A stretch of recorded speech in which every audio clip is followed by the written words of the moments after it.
before it doesn't come out. I got a question for you. Okay, what's today's date? Either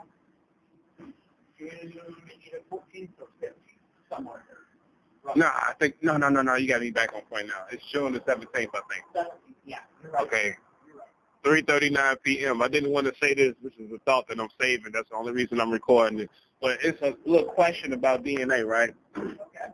Now, as far as what you just mentioned, the carbohydrates, sugars, proteins, calcium, all of that type of stuff, that gets absorbed into your bloodstream, blah, blah, blah. Yeah. As far as the double helix or the DNA cell, Okay. you got the cell plasma, right? You got the codons that send messages to the cell wall, also the double helix itself.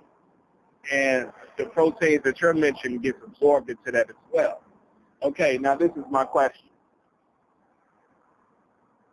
Because somebody told me, like, okay, if you, let's say, you take a nail, right? You crack your nail, there's no DNA in it. I don't understand that if your whole constitution is made out of DNA, and I'm going to get you an example before you respond. They got 3 specimens of Neanderthal bone. Not the full specimen, but parts of it. Yeah. But they can't find DNA on every single part of the bone, which is freaking weird. I understand germ cells and what you call somatic cells. But I'm thinking, like, if your whole constitution is a product of your DNA, and any fraction, any percentage of whatever fucking somatic cell that they extract from your skin or your bone, it should have. Yeah. Fresh. You're right. Okay. Fresh. You're right. If the person died in the last 5 years, yeah, you should be able to pull a full double helix of DNA off of it.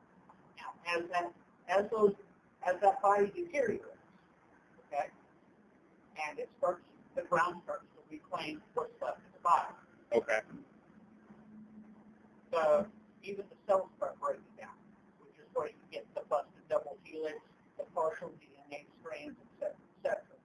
But one thing you need to remember is carbon-15, which is a portion of carbon in just about pretty much every living thing. Okay. So when you say carbon-15, you're talking about like a change of the chemical element, right? Yeah. Okay. Okay. That's also the reason they use carbon-15 dating, because carbon-15 breaks down like a radioactive isotope, and it breaks down in a predictable manner, which is where they're coming up with the 100,000s, the millions of years of dinosaurs. Kind of like you can measure it based on external conditions. Exactly. Except these conditions are internal. Okay. They're able to measure carbon-15 on the exact amount left in what little film they find. Does that make sense? Yeah, I mean, because I'm thinking like, say you got a lock, right? Okay. And then you see rust on the lock.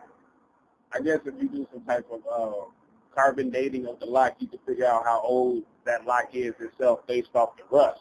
But then you got to take into the account the environment, how many times it has rained, how long has that lock been right there ever since the seasons has been changing, and then you can try to figure out how long that's been the case. But as far as like going back into like DNA, I don't understand like how you can have a broken double. Like say, let's take this right here. Okay. Say this is a bone fragment. Okay. And it's been in Germany, Heidelberg, Germany, for like 250,000 years. Okay. Okay, you still got a remnant there. Yeah. So you telling me on every single microscopic part of this bone fragment, you can't find any type of sufficient DNA? The double helix itself is going to be broken. Like, how small is the cell? Extremely small. Here, you know it.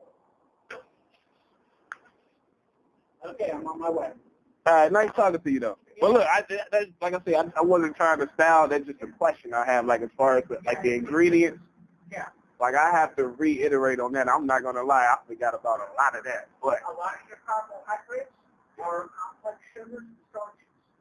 And those break down into sugars okay. when you eat them. It's like eating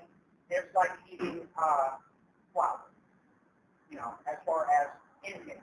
That carbohydrates, Carbohydrates, and that includes pasta. It's a complex, but it all breaks down into sugars and carbohydrates. Carbohydrates break down into ocean. Okay. I appreciate it.